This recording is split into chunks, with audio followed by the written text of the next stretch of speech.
Perkenalkan, nama saya Paulina. Saya akan menjawab soal dari ujian tengah semester mata kuliah Sejarah Pemikiran Ekonomi. Pertanyaan dari soal nomor 2 yaitu apa inti pemikiran masa Fisiokrat? Jelaskan. Nah, inti dari pemikiran masa Fisiokrat ini menitik beratkan bahwa sumber kekayaan di dalam suatu negara adalah sumber daya alamnya.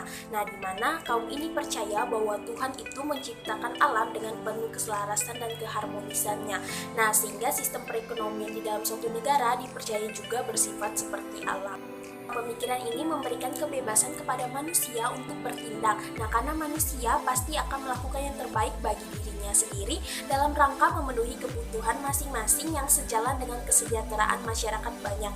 Nah, sehingga pemikiran ini membebaskan bahwa tidak perlu adanya campur tangan pemerintah karena alamlah yang akan mengatur dirinya sendiri, serta menekankan pada sisi pertanian. Nah, menjunjung tinggi kehidupan atau kesejahteraan para petaninya. Nah, sehingga pada masa Fisiokrat ini yang dikenakan pajak itu bukan para petani, tetapi yaitu para majikan tanahnya karena tidak memberikan hasil apapun. Sedangkan petani ini berjasa untuk menghasilkan nilai surplus atau nilai produksi kepada perekonomian suatu negaranya. Pertanyaan dari soal nomor 7 yaitu sebutkan beberapa konsep-konsep ekonomi yang dilahirkan dari pemikiran masa Fisiokrat. Konsep-konsep ekonomi yang dilahirkan oleh pemikiran masa Fisiokrat yang pertama yaitu memberikan konsep ekonomi di mana terdapat lingkaran arus dalam ilmu ekonomi dalam tabel ekonomi mengenai teori nilai dan teori harga. Nah, di mana dibagi berdasarkan harga dasar barang-barang, harga penjualan dan harga yang harus dibayar oleh konsumen.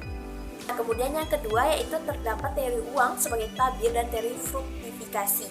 Nah, di mana teori uang ini menjelaskan satuan hitung bisa berdasarkan transaksi barter atau nilai alat tukarnya yang jumlahnya dapat berubah. Yang ketiga yaitu sistem ekonomi yang didasari oleh kaum masa Fisiokrat ini menjelaskan bahwa sistem ekonomi itu seperti alam, sehingga manusia diberi kebebasan untuk pemenuhan kebutuhannya, sehingga campur tangan pemerintah tidak diperlukan karena alam yang akan mengatur perekonomian tersebut. Dan dari soal nomor 8 yaitu sebutkan dan jelaskan faktor-faktor yang mendasari perkembangan pemikiran merkantilisme.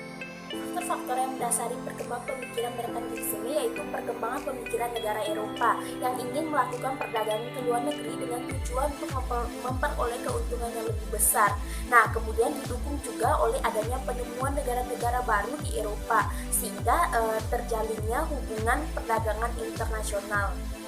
Selanjutnya dikenal dengan adanya pembagian kerja yang muncul dalam masyarakat. Nah, pembagian kerja ini secara teknis dan pembagian kerja secara teritorial mendorong terjadinya perdagangan internasional karena barang yang diproduksi dapat lebih cepat dan efisien sehingga barang-barang ini dapat dijual di luar negeri. Kemudian dari hasil perdagangan dalam negeri ini terdapat surplus pada sektor pertaniannya. Kemudian dilakukan perdagangan ke luar negeri dengan menerapkan ekspor semaksimal mungkin agar mendapatkan keuntungan sebanyak mungkin dan impor seminimal mungkin agar menekan pengeluaran pemerintah di dalam negerinya. Hal inilah yang menjadikan cikal bakal perkembangan pemikiran merkantilisme tersebut. Demikian jawaban dari saya, kurang lebihnya mohon dimaafkan. Sekian dan terima kasih.